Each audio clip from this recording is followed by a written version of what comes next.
Night డ్రోన్లు దింపాల్సిన అవసరం ఏముందన్న?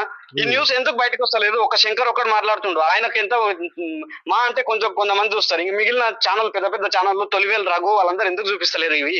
నాకు అర్థమైతే తిరుమల ఎందుకు చూపిస్తలేడు? అసలు ఏదో కావాలని ఇంకోటి అన్న, ప్రతిపక్షాలు ఇవన్నీ తెరలేపుతున్నాడు, ప్రతిపక్షాలు ఎవ్వరు కూడా రావట్లేదన్న.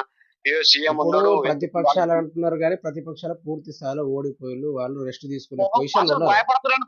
ప్రతిపక్షాలన్నా చెప్తున్నా కదా, నాకు వెంట్రుకలు రోమాలు లేచినాయి ఇప్పుడు మాట్లాడుతుంటే.